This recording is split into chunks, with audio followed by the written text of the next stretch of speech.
मेरा नाम अम्मी ने न जाने क्या सोचकर शमा रखा था। सहेलियां मजाक में कहा करती कि शमा का नाम तो जलना है, बस तुम भी जब तक जियोगी जलोगी। इनका कहा मनो अनपूरा होकर रहा। वालिद साहब के कारोबार के अलावा जायदाद भी थी जो हमारी गुज़र औक़ात के लिए काफ़ी थी, लेकिन ये जायदाद गांव में थी जिसकी देखभाल उन्होंने मेरे चचा को सौंप रखी थी, क्योंकि इन्हें खुद तो अपने बिजनेस से फुर्सत ना थी। चचा सिर्फ मिडिल पास थे तो चाची भी देहाती अनपढ़ औरत थी। वो शहरी बूदोबाश को पसंद नहीं करती थी। वालिदा साहबा के इंतकाल के बाद हम तीनों बच्चे अकेले हो गए। तालीम की वजह से वालिद साहब हमको गांव में रखना नहीं चाहते थे और शहर में माँ के बगैर रह नहीं सकते थे। तभी दोस्तों रिश्तेदारों ने इन्हें दूसरी शादी का मशवरा दिया। मेरे वालिद दूसरी शादी ना करना चाहते थे। वो मेरी वालदा से बहुत मोहब्बत से रहते थे। शरीके हयात की जुदाई के सदमे ने इनको आधा कर दिया था। डॉक्टर इनको मुकम्मल आराम की हदायत कर रखी थी, लेकिन इन पर कारोबार का भी बोझ था। वो पल भर को आराम ना कर सकते थे। बहुत तलाश के बाद घर संभालने के लिए हमें एक अच्छी औरत मिल गई। वो एक बगालन थी जो रोजगार की तलाश में हमारे वतन आ गई थी। इसका नाम सन्नैन था। हम इसको आपा जी कहते थे। इनके आ जाने से हमको काफ़ी सुकून मिला। हमें वक्त पर खाना मिलने लगा और वक्त पर स्कूल जाने लगे। गरज उन्होंने घर के निज़ाम को अच्छी तरह संभाल लिया।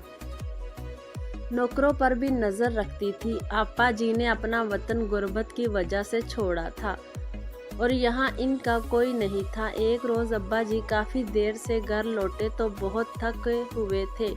खाना भी नहीं खाया। रात को आते ही बिस्तर पर दराज हो गए।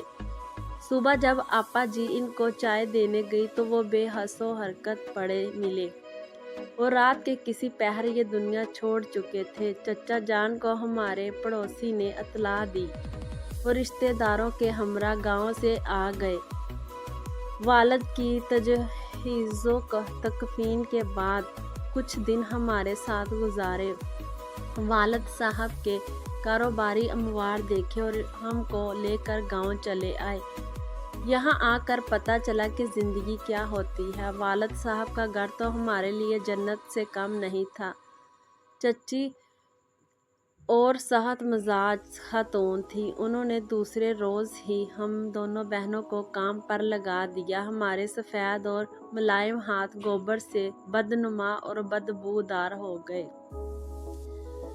अब हम सारा दिन नंगे सर नंगे पैर काम करते। ज़रा सस्ताने बैठ जाते तो चच्ची कपास की सूखी टहनी से हमारी खूब पिटाई करती। मेरी छोटी बहन तो इस कदर खौफज़दा रहने लगी कि चच्ची इसकी तरफ नज़र भी करती तो वो कांपने लगती। इस औरत से मेरी मासूम बहन बहुत डरती थी। जब वो जानवरों के लिए चारा उठाने जाती, इसके पैरों में कांटे चुभ जाते। निकालने की कोशिश करती तो कांटे पाँव के तलवों में टूट कर रह जाते। इस तरह बेचारी के पाँव नीले पड़ गए और वो मुस्तकिल लंगड़ा कर चलने लगी। फिर एक दिन इसको बुखार हो गया। वो सहन में बुखार में पड़ी करा रही थी कि चचा वहाँ से गुजरे। उन्होंने इसके पैरों की तरफ देखा जो नीले पड़ चुके थे। तभी उन्होंने चच्ची को डांटा कि इसके पैरों से कांटे निकालो वरना ये पुलिस केस बन जाएगा। वो कहाँ निकालते जो गोश्त के अंदर प्योसत होकर रह गए थे। चचा गांव के एक नीम हकीम को लाए। कांटे निकालने का काम इसके सुपुर्द हुआ। जब मेरी मासूम बहन के तलवों से कांटे निकाले जा रहे थे तो इसकी चीखें आसमान तक बुलंद हो रही थी। इसके पांव लहूलुहान हो गए। वो शदीद तकलीफ में तड़पती रही। 2 दिन बाद तकलीफ की शिद्दत से चल बसी। अब मैं और भाई बाकी रह गए। भाई तो छोटा था। एक रोज़ चचा इसको ये कहकर अपने साथ ले कर चले गए कि करीबी शहर में नौटंकी लगी हुई है। बच्चा तमाशा देखेगा तो खुश हो जाएगा। दूसरे रोज लौटे तो अकेले थे। मैंने पूछा, चचा जी गुड्डू किधर है? बोले, नौटंकी की भीड़ में मेरा हाथ छोड़े चल रहा था, कहीं इधर उधर हो गया। मैंने काफ़ी तलाश किया, ना मिला। थाने में रिपोर्ट करवा आया हूँ, पुलिस तलाश कर लेगी, कहीं ना कहीं मिल जाएगा। तब मैं बहुत रोई। बहन भी मुझे छोड़ गई थी और अब मेरा भाई, इसको चचा ने न जाने कहाँ गुम कर दिया था। अब मेरा दुनिया में कौन था? 15 बरस की हुई तो मुझको बातें समझ में आने लगी। गांव की एक दो हमदर्द बड़ी बूढ़ी औरतों कहती थी कि तेरे चचा ने जायदाद की खातिर गुड्डू को कहीं गायब कर दिया है। अब जायदाद की वारिस एक मैं ही बची थी। एक रोज चचा ने मेरे सामने कुछ कागजात रखे कि इन पर दस्तखत कर दो। मेरी क्या मजाल के इनकार करती। इसके 6 माह बाद पता चला कि 10,000 के औज वो मेरी शादी किसी पक्की उम्र के आदमी से कर रहे हैं। मैंने सोचा कि यहाँ रुकना नहीं चाहिए, वरना चचा वाकई शादी के नाम पर बूढ़े के हवाले कर देगा। तभी मैंने घर से निकल भागने की सोच ली। रात को जब सब घर वाले सो गए तो मैंने चच्ची के जेवरात में से माँ के कुछ जेवरात उठाए और सर पर पगड़ी बांध ली, ताकि लड़की के रूप में देखकर पुलिस वाले मुझे ना पकड़ लें। वो चचा के हवाले कर देते तो मेरा क्या हशर होगा। जेवरात की पुतली मैंने कमर से बांधी और बस में सवार हुई। ये आखिरी बस रात 10:30 बजे गांव से रवाना हुई थी। सुबह 4 बजे लाहौर पहुंची, मगर मैं लाहौर से पहले एक छोटे से कस्बे में उतर गई। अब दिन का उजाला फैलने लगा था। सोचने लगी, लड़के का रूप धारे रहूं या लड़की बन जाऊं। कश्मकश में एक सराय के पास पहुंच गई। तमाम रात जागने से मेरी आंखें नींद से बोझल हो रही थी। सराय के मालिक के पास गई। इससे कहा कि मैं मुसाफिर हूँ, रहने के लिए जगह चाहिए, थोड़ी देर आराम करके लाहौर चली जाऊंगी। दरअसल मुझे पता नहीं था कि कहाँ जाना है। मैंने बस के मुसाफिरों से सुना था कि आगे लाहौर आने वाला है। ये खबर ना थी कि शहर लाहौर कितनी दूर है। जिंदगी का तन्हा ये पहला सफ़र था और रास्तों से भी वाकिफ ना थी। सराय वाले ने आवाज़ से पहचान लिया कि मैं लड़की हूँ। वो शक में पड़ गया, लेकिन मुझे इसने कुछ नहीं कहा। अलबत्ता एक कमरे में ले गया और कहने लगा कि हमारी सराय में अलहदा कमरा नहीं है, ये मेरा कमरा है, तुम यहाँ आराम कर लो। इसने मुझे नाश्ता भिजवाया। थोड़ा सा नाश्ता करने के बाद मैंने कमरे का दरवाज़ा अंदर से बंद किया और चारपाई पर दराज हो गई। लेटते ही नींद आ गई। आँख खोली तो शाम के 4 बज रहे थे। मैं घबरा गई। नींद पूरी हो चुकी थी और मुझे पूरी तरह होश आ चुका था। सोचा, अब क्या करूं, कहाँ जाऊं। अभी इन्हीं सोचों में गलता थी कि किसी ने दरवाज़ा खटखटाया। ये सराय का मालिक था। कह रहा था, लड़के या बुढ़ो भी, क्या सारी उम्र की नींद पूरी करोगे? मैंने डरते डरते दरवाज़ा खोला। दस्तक सुनकर घबराहट में पगड़ी को जल्दी जल्दी सर के गिर्द लपटा था। बालों को सही तरह से पगड़ी में डांप ना सकी थी। सराय का मालिक इतने में अंदर आ गया। कहने लगा, इस तरह खुद को छुपाने का कोई फ़ायदा नहीं। अगर तुम किसी मुसीबत में गिरफ्तार हो तो बताओ, मैं तुम्हारी मदद करूँगा। तसल्ली के 2 बोल सुनकर मैं रोने लगी। थोड़ी बहुत बीती सुनाई। इसने कहा, घबराओ नहीं, यहाँ ही रहो जब तक मैं तुम्हारे बारे में सोचता हूँ कि क्या करना है। डरो मत, मैं तुम्हें पुलिस के हवाले नहीं करूँगा। बस इस कदर एहतियात रहे कि तुम्हारे यहाँ ठहरने का किसी को इल्म ना हो पाए। मैं दिन को कमरे के बाहर ताला लगा दूँगा ताकि सब यही समझे कि कमरा बंद है। कुछ दिन तुमको इसी तरह रहना होगा। इसकी बात ना मानती तो क्या करती, कहाँ जाती? बड़ी दुनिया में मेरा कौन था?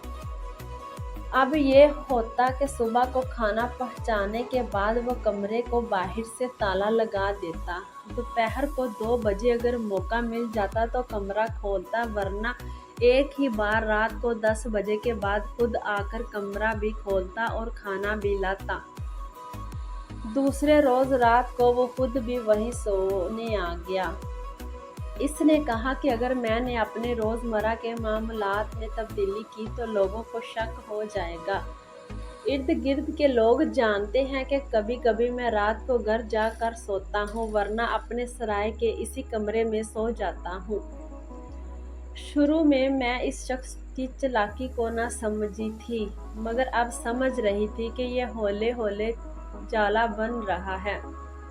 ताहम यहाँ पनाह मिली थी तो मैं और कहाँ जाकर सर छुपाती, मजबूरन खामोश ही रही।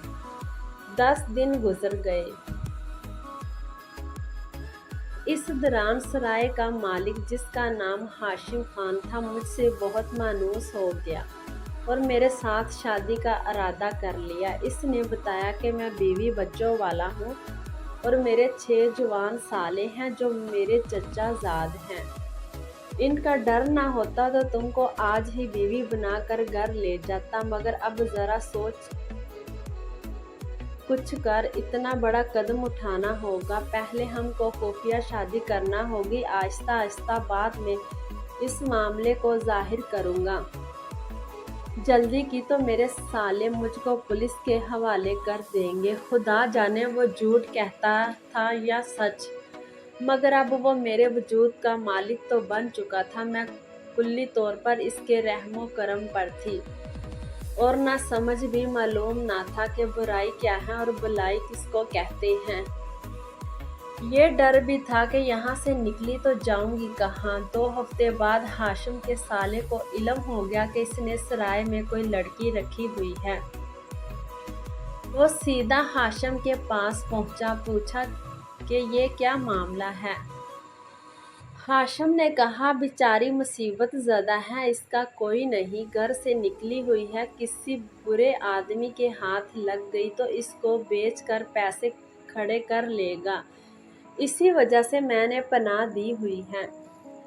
परेशान हो के इसका क्या करूं, ऐसी वैसी कोई बात नहीं, तुम बदगुमानी मत करो। वो शख्स, जिसका नाम जमाल था, कहने लगा, अगर ये बात है तो फिर तुम इस लड़की को मेरे हवाले कर दो और बेफिक्र हो जाओ।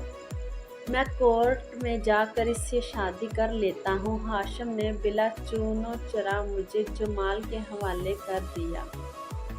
वो मुझे लाहौर ले आया और बजाय कोर्ट लेकर शादी करने के, इसने मुझे एक और शख्स के हाथों फरोख्त कर दिया और रकम खड़ी कर ली। वो शख्स भी कुछ भला मानस नहीं लगता था, लेकिन मुझे रोता देखकर जाने कैसे इसके दिल की काया पलटी कि किसी बुरी जगह ले जाने की बजाय वो मुझे अपने घर ले गया, जहां इसकी बूढ़ी माँ और एक 9 साल की बच्ची थी। जबकि इसकी बीवी मर चुकी थी। इसने माँ से कहा, अम्मा ये लड़की मुसीबत ज़्यादा है, घर का रास्ता भूल गई है, मुझे इत्तेफाक से मिल गई है, तो हर वक्त कहती थी ना कि घर बसा शादी कर ले, मैं कब तक जिंदा रहूंगी। तू अब अच्छी तरह इस बोली बटकी को परख ले, तुझे अच्छी लगी तो मेरी इसके साथ शादी करा दे, तुझे बहू मिल जाएगी और मेरी बेटी को एक हमजोली माँ। बोली, अच्छा पहले चंद दिन इसके रंग ढंग तो देख लूं। वो मुझे बुरा नहीं लगा था, इसके बर्ताव में तहजीब और बातचीत में रख रखाव था। इसकी बेटी तो 2-4 रोज में ही मुझसे मायूस हो गई। मुझे माँ के हवाले करके वो इसी शाम घर से चला गया था।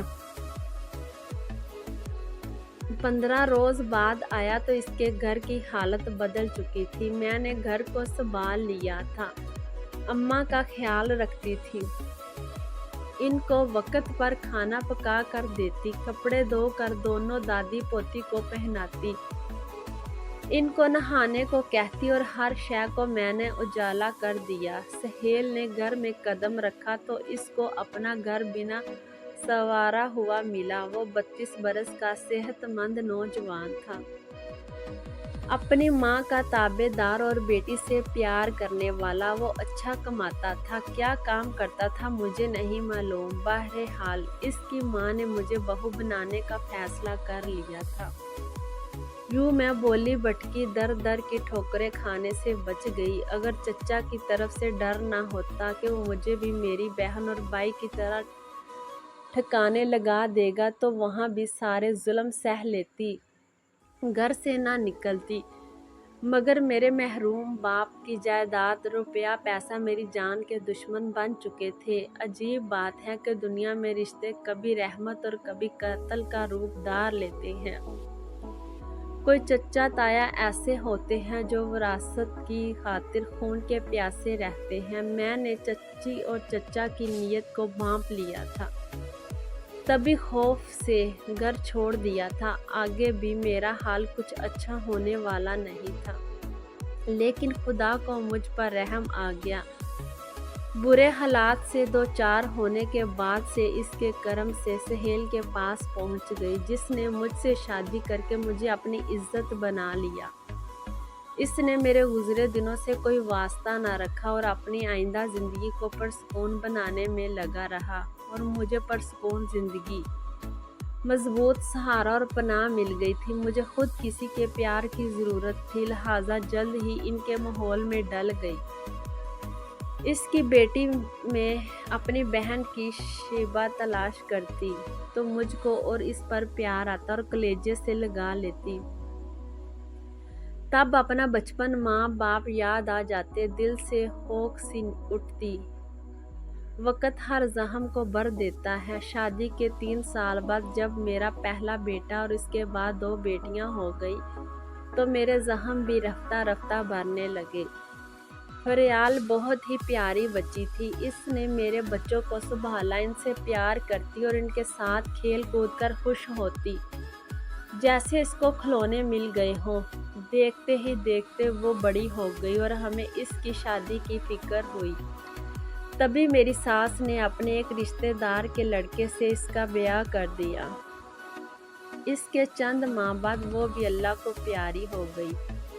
इस दुनिया से जाने से कबल अल्लाह ताला का शुक्र अदा करती थी कि इनकी सब मुरादें भर आईं। इनकी यतीम पोती फरियाल की शादी हो गई और बेटे को फिर से आबाद और बच्चों में निहाल देख लिया। वो मुझे दुआएं देती हुई इस जहां से रुखसत हुई थी कि मैं इनकी आखिरी दिनों में, जब वो अल्लैल थी, बहुत इनकी खिदमत की थी। सोचती हूँ कि ये इनकी दुआएं हैं जो आज मेरे पास दुनिया की हर खुशी मौजूद है और मेरा घर रश्क जन्नत है।